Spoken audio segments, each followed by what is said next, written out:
거기 보면 우리나라 지금 현행 국민투표제도에 대해서 규정하고 있는 그 헌법 제72조의 그 원조가 되죠. 그것이 들어온 게 1954년 헌법으로 처음 들어왔습니다.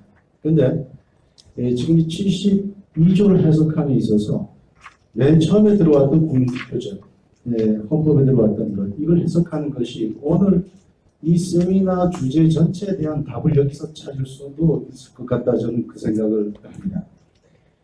54년에 들어온 국민투표제는 이렇게 좀 내용이 깁니다.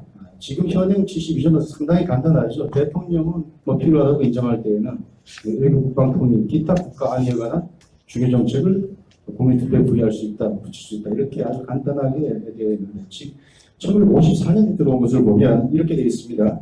일단 그 대상이 대한민국의 주권의 제약 또는 영토의 변경을 가져올 국가 안위에 관한 중개사항은 국회 가결을 거친 후에 국민투표에 포함해 민의원, 의원, 선거권자 3분의 2 이상의 투표와 투표자 3분의 2 이상의 찬성을 얻어야 한다. 그 다음에 이제 이 국민투표 발의는 국회 가결이 있은 후 한 달 이내에 민의원 선거권자 50만인 이상의 찬성으로서 한다. 그래 놓고 마지막 3항에 가면 제1항의 국회 가결사항은 소급해서 효력을 상실한다, 이렇게 하고 있습니다. 지금 현행법하고 비교해 보면 들어간 게 있고 빠진 게 있습니다. 현행법에는 기타 국가 안위에 관한 게 들어가 있습니다. 여기 보면 대한민국의 주권에 제약된 영토의 변경을 가져올 국가 안위, 이건 현재 지금 현행 헌법에 있어서 그 외교 국방 통일로 되어 있는 것이죠.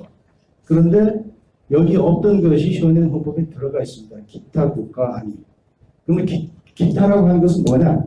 여기 없는 것들, 그런 것들을 헌법을 개정하면서 헌법 개정을 하는 사람들이 염두에 두었다고 하는 것이죠. 그것이 바로 오늘 저희들이 얘기하는 내치에 관한 것. 국가 공동체 내에서 기본 질서를 통해서 국가가 당연히 책무를 통해서 담당해 줘야 될 국민의 일상적인 삶을 국가가 위태롭게 한다, 특히 입법부가 위태롭게 한다 라고 하면 바로 기타에 해당해서 국민투표 대상이 된다라고 하는 거죠. 바로 그런 것들을 넣었다, 우리가 그렇게 봐야 됩니다.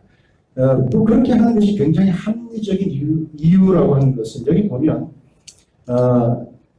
국민투표에 맨 처음에 들어간 조항에 보면 굉장히 엄격하게 그 종족수에 관한 규정을 해놨습니다. 현행 헌법상 국민투표 부분에는 종족수에 관한 규정이 없습니다. 제가 지난번 어느 세미나에 갔더니 어떤 분이 그거 종족수 미달로 해서 뭐 부결이 되거나 그러면 그거 안건 붙였던 그 쪽에서 상당히 부담을 갖지 않겠느냐, 그런 질문이 있었는데, 현행 헌법상에는 이러한 종족수에 관한 규정이 없습니다. 그런데 그것을 전에 헌법에 있었는데 그냥 만연히 빼놨겠느냐, 그건 아니라고 봅니다.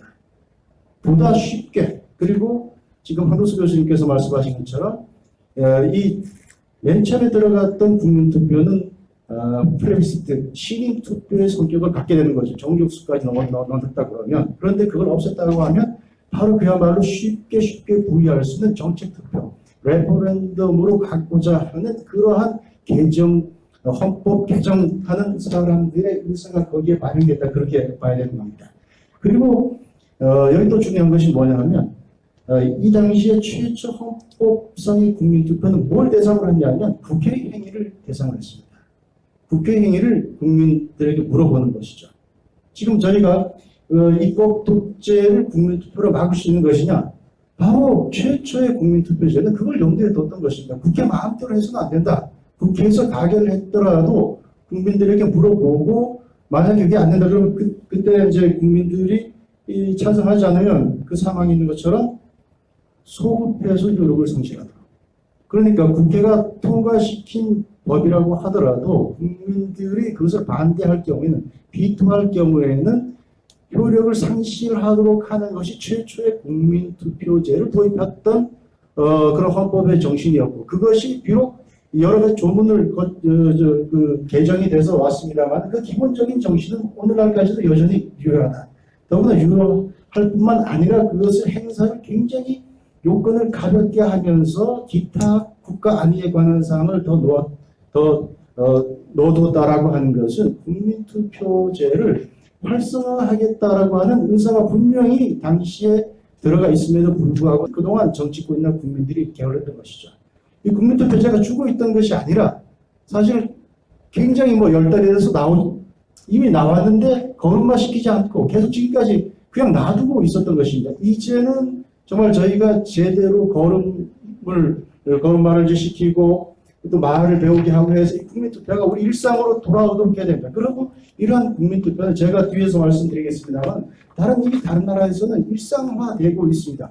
그러니까 대의민주정이라고 하는 것이 항상 신중하게 국민 전체의 이익을 위해서 작동하라는 법이 없고 사실 그렇게 못하게 되고 있는 것이 현실이죠. 특히 우리나라는 이제 더 그런데 그러한 것들을 보충한다라고 하는 의미에서 국민투표는 지금이야말로 본격적으로 우리가 논의하고 바로 실천할 수 있는 것이다. 그렇게 생각을 합니다.